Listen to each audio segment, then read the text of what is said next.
Hello friends, आज हम start करेंगे क्लासिफिकेशन ऑफ नंबर यानी कि संख्याओं का वर्गीकरण। देखते हैं कि कितने इसके पार्ट हैं या उन पार्ट्स के क्या नाम हैं या उन पार्ट्स में हमारी कौन कौन सी संख्याएं आती हैं। तो चलो स्टार्ट करते हैं हमारी संख्याओं का वर्गीकरण। देखिए यहाँ पे है संख्याओं का वर्गीकरण। संख्याओं का वर्गीकरण करने से पहले हमें पता होना चाहिए कि संख्या क्या है। तो संख्या के लिए कि ये क्या है, क्या इसके पॉइंट्स हैं या इसके बारे में क्या क्या इम्पोर्टेंट हो सकता है, वो सब हमने पिछली वीडियो में डिस्कस करा है। तो इसीलिए अब हम स्टार्ट करते हैं क्लासिफिकेशन ऑफ नंबर। तो हम देखते हैं कि ये हमारा दो पार्ट्स में डिवाइड है। जो हमारा नंबर है वो हमारा दो पार्ट्स में डिवाइड है। कौन कौन सा? रियल नंबर और इमेजिनरी नंबर। इन्हें बोलते हैं वास्तविक संख्याएं और काल्पनिक संख्याएं। अब हमें जो हमारे पेपर के व्यू से इम्पोर्टेंट है या हमारे जो सिलेबस में हम तो उस चीज़ को देखेंगे तो हमारा वहाँ पे इमेजिनरी नंबर नहीं पूछा जाता, यानी कि हमारा ये सिलेबस में नहीं है। तो हमें डिस्कस करना है केवल और केवल यहाँ पे रियल नंबर। तो रियल नंबर के बारे में हम देखते हैं। अभी देखेंगे कि इनके अंदर कौन कौन सी संख्याएं आती है या जो भी है वो बहुत ही डिटेल में हम आपको बताएंगे। तो देखते हैं वास्तविक संख्याएं क्या है। वास्तविक संख्याएं जो है हमारी दो पार्ट्स में डिवाइड है। कौन कौन सी? एक तो हमारी जो दशमलव वाली संख्या होती हैं और एक हमारी पूर्ण संख्या यानी कि पूर्णांक संख्या जो होती है हमारी। कौन कौन सी? दशमलव यानी कि जिस तरीके से हम लिख देते हैं कि भाई 2.5 या इस तरीके से जो हमारी संख्याएं लिखी जाती हैं वो होती हैं हमारी दशमलव वाली।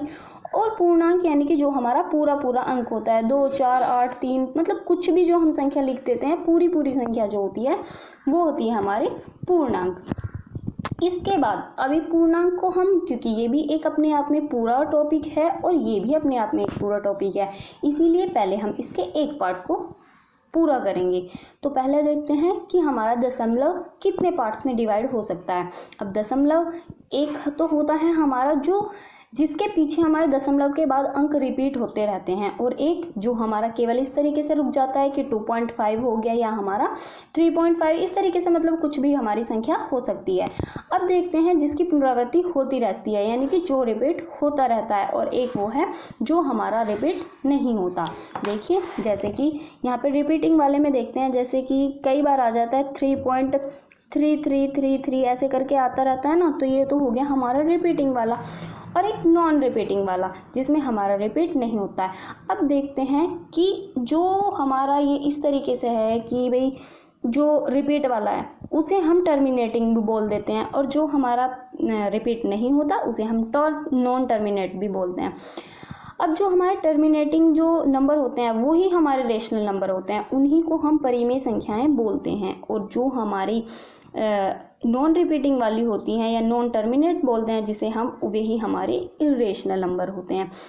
अब देखते हैं हम पूर्णांक। क्या देखेंगे? पूर्णांक।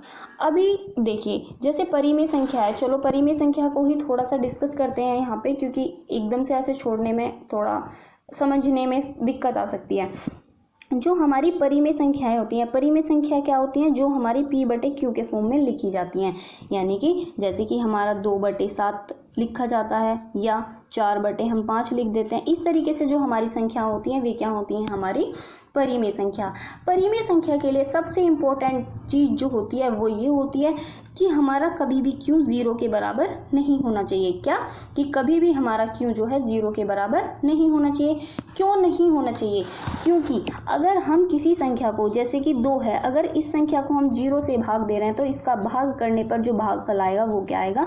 अनंत। और अनंत का हमें कभी पता नहीं होता है।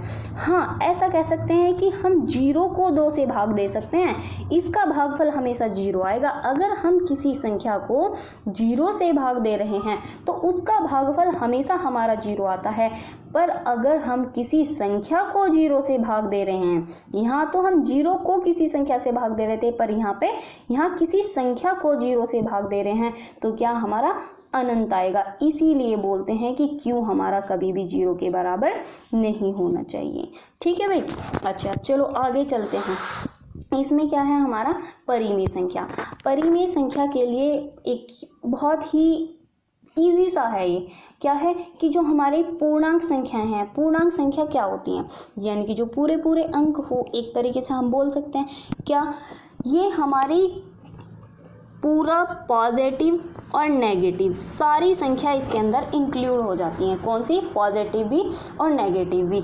अब पॉजिटिव संख्या यानी कि 1 2 3 4 जो हमारी इस तरीके से अनंत तक कहीं तक भी जाएंगी, वो संख्या हमारी पॉजिटिव यानी कि हमारे पॉजिटिव इंटीजर्स होंगे, यानी कि हमारे धन पूर्णांक होंगे। और जो हमारे नेगेटिव वाले -1 -2 -3 इस तरीके से चलते चले जाएंगे, वो क्या होंगे? हमारे नेगेटिव इंटीजर यानी कि ऋण पूर्णांक। अब हम देखते हैं जो 1 से बड़े बड़े थे वो तो हो गए हमारे क्या? पॉजिटिव इंटीजर यानी कि जो प्लस वाले चलते जा रहे थे। और जो 1 से छोटे छोटे थे वो क्या हो गए? हमारे जो माइनस में चलते जा रहे हैं, यानी कि वो क्या हो गए? वो हो गए हमारे नेगेटिव इंटीजर। अब इसके बाद बचता है क्या? 0 बच गया। अब ये ना तो हमारा पॉजिटिव है और ना ही ये हमारा नेगेटिव है। ठीक है, तो ये कैसा है? एक हमारा एक उदासीन है, ना तो ये हमारा पॉजिटिव है और ना ही ये हमारा इंटीजर है। अब हम देखते हैं कि जो हमारे पॉजिटिव इंटीजर आए हैं ना निकल के, यही संख्या जो होती हैं यही हमारी नेचुरल संख्या होती हैं, यानी कि यही हमारी प्राकृतिक संख्याएं होती हैं। कौन सी? यही हमारी प्राकृतिक संख्याएं हैं। अब यही हमारी प्राकृतिक संख्याएं हैं, यही हमारे पॉजिटिव इंटीजर हैं। अगर हम इसमें 0 और ऐड कर लें, अगर हम इसमें 0 और ऐड कर लें तो यही हमारे होल नंबर बन जाएंगे। अगर हम यही इसमें, अब देखो पूर्णांक को डिवाइड कर रहे थे हम, तो पूर्णांक में आया हमारा धन पूर्णांक। धन पूर्णांक ही हमारे क्या? प्राकृतिक संख्याएं होती हैं। और प्राकृतिक संख्याओं में अगर हमने मतलब 0 मिला दिया तो ये हमारे होल नंबर्स बन गए। अब देखते हैं कि जो हमारा पॉजिटिव इंटीजर है वो इसको भी हम डिवाइड कर सकते हैं। कैसे डिवाइड करेंगे? एक तो होते हैं हमारे जो पॉजिटिव इंटीजर होते हैं भाज्य होते हैं, और एक होते हैं अभाज्य, यानी कि जो अभाज्य हैं उन्हें हम प्राइम बोलते हैं और जो हमारे भाज्य हैं उन्हें कंपोजिट बोलते हैं। कैसे? कि जो हमारे दो तो नहीं, मतलब एक तरीके से बोल सकते हैं, कि जो हमारे प्राइम नंबर हैं यानी कि जो हमारे अभाज्य संख्या हैं वे होती हैं हमारी जो केवल और केवल खुद से और 1 से विभाजित हों। जो केवल और केवल खुद से और 1 से विभाजित हो, उन्हें विभाजित करने वाला यानी उन्हें डिवाइड करने वाला और कोई संख्या ना मिले तो उन्हें बोलेंगे हम क्या? Prime number. और जो हमारे होते हैं कंपोजिट नंबर, वे या तो 1 से, 1 खुद से और कम से कम एक संख्या और मिल जाएगी इन्हें काटने के लिए जिससे ये डिवाइड हो सकते हैं। अब जैसे 2 है, ठीक है, 2 है हमारे पास, हमने क्या ली? ये संख्या 2 ले ली।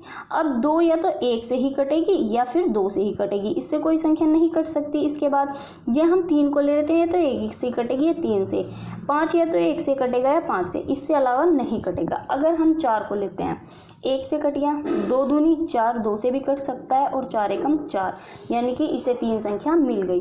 तो यानी कि ये क्या है हमारा? ये हमारा भाज्य संख्याएं हैं। ठीक है, अब इसके बाद हमारे बहुत छोटे छोटे पॉइंट्स हैं। चलो वीडियो फिर बहुत लंबी हो जाएगी तो इसका अगला पार्ट करते हैं हम अगली वीडियो में। Thank you.